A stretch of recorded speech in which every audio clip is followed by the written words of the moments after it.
Thank you. माननीय सदस्यगण, जिन्हें आज नियम 377 के अधीन मामले उठाने की अनुमति दी गई है, वे व्यक्तिगत रूप से 20 मिनट के भीतर मामले का अनुमोदित पाठ सभा पटल पर प्रस्तुत कर सकते हैं। आइटम नंबर 13, वित्त विधेयक 2026। माननीय श्री मनीष तिवारी जी। सभापति महोदय, आपका बहुत बहुत धन्यवाद।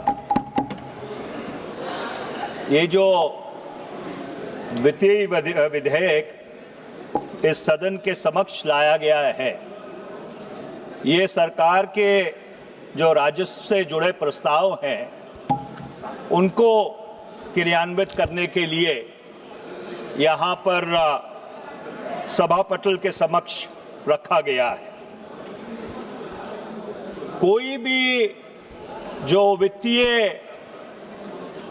राजस्व से जुड़े प्रस्ताव होते हैं वो किन्हीं अनुमानों पे आधारित होते हैं। They are based upon certain intelligent estimates and guesstimates. Mr. Chairperson, sir, the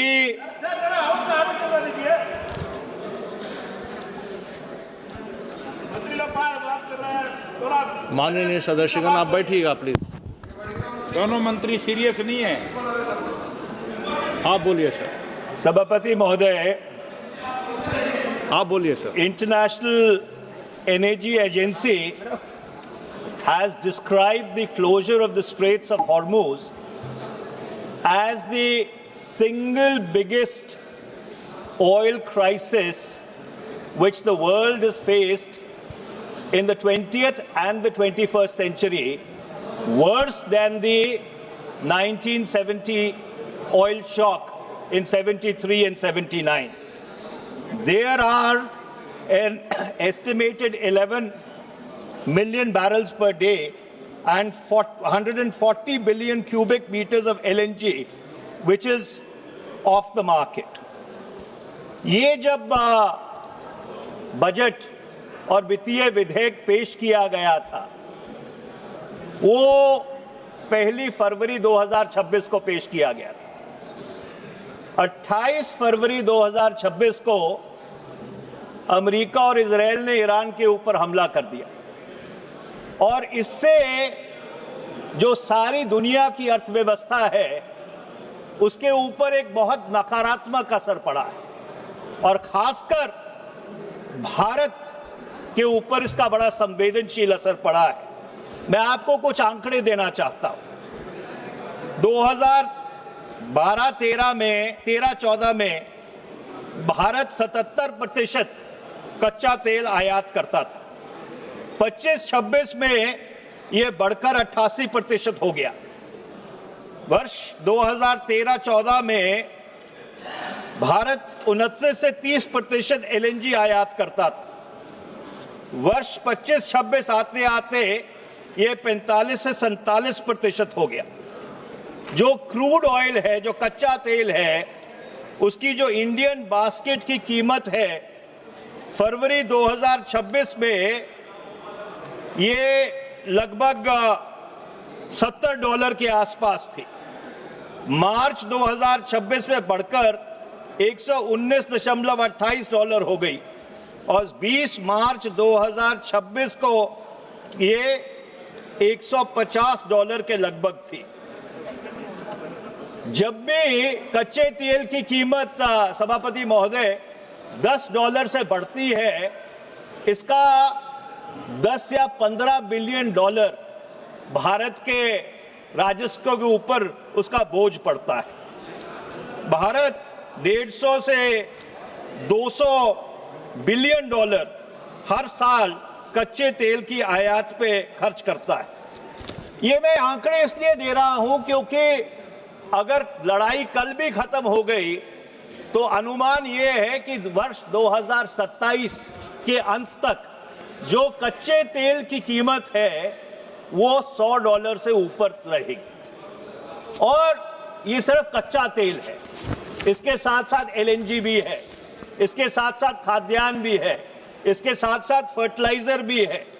तो जो बुनियादी प्रश्न पैदा होता है, मेरे ख्याल बड़े वित्त मंत्री तो यहां है नहीं, शायद छोटे वित्त मंत्री जरूर होंगे। सभापति महोदय, ना बड़े वित्त मंत्री, अच्छा है। तो एक बुनियादी प्रश्न ये पैदा होता है कि जिन अनुमानों के ऊपर ये बजट और वित्तीय विधेयक आधारित है, क्या वो जो अजम्पशंस हैं, वो जो बुनियादी बेसिस है, क्या वो वैलिड भी है कि नहीं है? Are those assumptions on which this budget is based valid any longer? And the reason I say this is, कल माननीय प्रधानमंत्री जी सदन में बोल रहे थे, उनके भाषण का एक उद्घोष था, पर जो बात वो नहीं कह रहे थे वो ये थी कि वो मुल्क को तैयार कर रहे थे कि जो आने वाले दिन है, वो आने वाले दिन संकट भरे होंगे। और इसलिए मैं वित्त मंत्री जी से पूछना चाहता हूं कि विस्तार से बताएं कि ये जो खाड़ी में युद्ध चल रहा है, इसका असर तेल की कीमत के ऊपर क्या पड़ेगा, इसका असर जो एलपीजी की कीमत है उसके ऊपर क्या पड़ेगा, जो खाद्यान्न की कीमत है उसके ऊपर क्या पड़ेगा, जो दवाइयां हैं उसके ऊपर क्या पड़ेगा। क्योंकि 30 अप्रैल जब तक पश्चिम बंगाल के दूसरे चरण का चुनाव समाप्त नहीं होता, तब तक तो आप इस चीज के ऊपर नियंत्रण करने की कोशिश करेंगे, पर 1 मई 2026 के बाद इस देश में एक नई आर्थिक रियलिटी होगी। और इसीलिए मैं ये बहुत जिम्मेवारी से कहना चाहता हूं कि जिन अनुमानों के ऊपर ये बजट रखा गया था 1 फरवरी 2026 को, आज 24-25 मार्च को वो सारे जो अनुमान हैं वो पूरी तरह से शिथिल हो गए हैं। Those assumptions do not exist. So are we discussing a past which no longer exists in the form of the budget and the finance bill is my question to the finance minister. अब जो 1 फरवरी 2026 को जो वास्तविकता थी, उसके ऊपर मैं आपका ध्यान और आपके माध्यम से सरकार का ध्यान आकर्षण करना चाहता हूं। जो बजट है उसका मूल रूप 53.47 लाख करोड़ रुपए था। जो राजस्व इकट्ठा करती है सरकार वो 36.51 लाख करोड़ है। जो मार्केट से, बाजार से सरकार जाके लोन लेती है, कर्ज लेती है, वो 16.95 लाख करोड़ है जो बजट रखा गया है।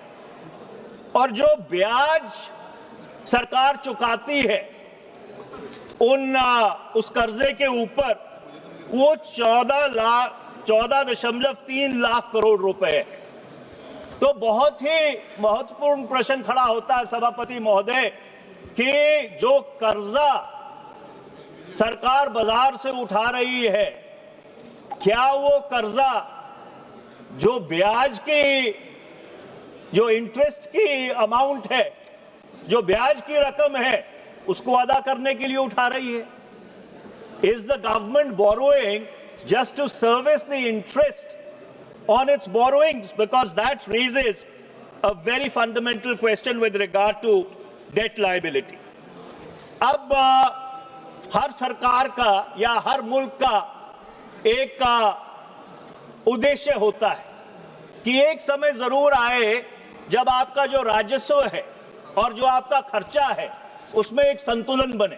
There should be an equilibrium between your revenue and your expenditure so that either you can have a surplus budget or at least a neutral budget, a revenue neutral budget. अब आप अगर आंकड़ों को अपने संज्ञान में लें, 2013-14 में भारत सरकार की जो डेट और लायबिलिटी थी, जो कर्जा था और जो बाकी देनदारी थी, वो 56.51 लाख करोड़ थी। 26-27 से ये जो वित्तीय वर्ष है, जब ये खत्म होगा 31 मार्च 2026 को, ये बढ़कर 214.8 लाख करोड़ हो जाएगी। 12 साल में सरकार का जो कर्ज है और देनदारी है वो 3 गुना से ज्यादा बढ़ गई है। और ये एक और बुनियादी सवाल खड़ा करता है, जब सरकार इतना कर्जा बाजार से लेती है तो it crowds out private investment completely, क्योंकि जो आपके निजी कंपनियां हैं वो मार्केट से जाके पैसा नहीं उठा सकती, या पैसा उठाती हैं तो बहुत बड़े ब्याज दर के ऊपर, at a very steep interest rate they have to raise financing. अब आप आओ डेट टू जीडीपी रेशियो के ऊपर। वर्ष 2025-26 में केंद्र सरकार का डेट टू जीडीपी रेशियो 55.2% था। अगर राज्य सरकारों को भी अपने संज्ञान में लें तो 29.2% था। सो क्यूमुलेटिव जो डेट टू जीडीपी रेशियो है केंद्र सरकार का और राज्य सरकारों का मिलाकर वो 84.2% है। जो एफआरबीएम एक्ट में 2018 में संशोधन किया गया था उसमें यह सुनिश्चित किया गया था कि 40% केंद्र का डेट टू जीडीपी रेशियो होना चाहिए और सारे जितने राज्य हैं उनको मिलाकर ये 20% होना चाहिए। तो कहां 60% सुनिश्चित किया गया था और कहां 84.2% पर सरकार का डेट टू जीडीपी रेशियो पहुंच गया है। और इसका बहुत बड़ा नकारात्मक प्रभाव आपके स्टेट एक्सचेकर के ऊपर, आपके फाइनेंसेस के ऊपर, आपका जो बोरोइंग कैपेसिटी है उसके ऊपर पड़ता है। अब मैं नॉमिनल जीडीपी पे आता हूं। देखिए, नॉमिनल जीडीपी बजट बनाने के लिए जो रियल जीडीपी है उससे कहीं ज्यादा महत्वपूर्ण होती है। और वर्ष 2005 में भारत की जो नॉमिनल जीडीपी थी उसका वृद्धि दर 14% था। 2009 में यह बढ़कर 20% हो गया। 2026 में यह घटकर 8% रह गया। अगर आप महंगाई दर को, कि भाई महंगाई दर कम है, अगर उसको भी आप अपने संज्ञान में लें तो ये 8% जो नॉमिनल जीडीपी ग्रोथ है वो बहुत कम है। And what happens as a consequence when the nominal GDP is of a very lesser order? Your tax buoyancy declines. इस सरकार ने अनुमान लगाया था कि उनकी टैक्स बुओयेंसी 1.1% से बढ़ेगी और पिछले वित्तीय वर्ष में यह सिर्फ 0.6% से बढ़ी है। मैं आपको कुछ आंकड़े देता हूं। ग्रॉस टैक्स रेवेन्यू का जो अजम्पशन ऑफ ग्रोथ था वो 13% था, बढ़ा 3% से। कॉर्पोरेट टैक्स अनुमान था 9% से बढ़ेगा, बढ़ा 7% से। इनकम टैक्स अनुमान था 17% से बढ़ेगा, बढ़ा 6%। और इनडायरेक्ट टैक्स ये अजम्पशन थी कि 13% से बढ़ेगा और ये -1% से घट गया। सो इसलिए सरकार जो है वो मार्केट से जाके 16 लाख 17 लाख करोड़ रुपया कर्जा उठाती है। और जो बहुत ही दुर्भाग्यपूर्ण बात है सभापति महोदय, कि जो भारत का कॉरपोरेट जगत है उसको 2019-20 में बहुत रियायत दी गई। जो इफेक्टिव कॉरपोरेट टैक्स रेट आज है वो 18.85% है। इसके अलावा कि इनकम टैक्स में छूट दी गई, जीएसटी में छूट दी गई। जो भारत की अर्थव्यवस्था है वो पब्लिक कैपिटल एक्सपेंडिचर पे चल रही है और आज वो पब्लिक कैपिटल एक्सपेंडिचर बढ़ के 17.14 लाख करोड़ हो गया है।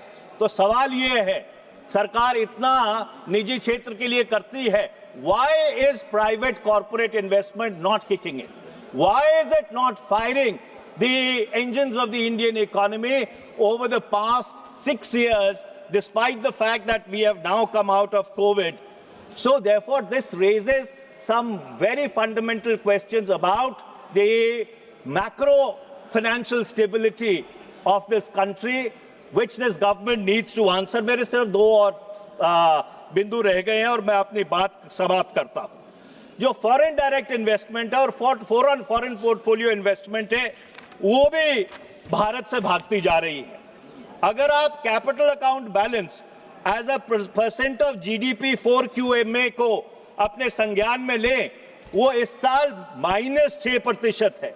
और अगर आप नॉमिनल इफेक्टिव एक्सचेंज रेट नीर को अपने संज्ञान में ले, -7% है। नेट एफडीआई सितंबर से लेकर दिसंबर 2025 तक नेगेटिव में रहा है।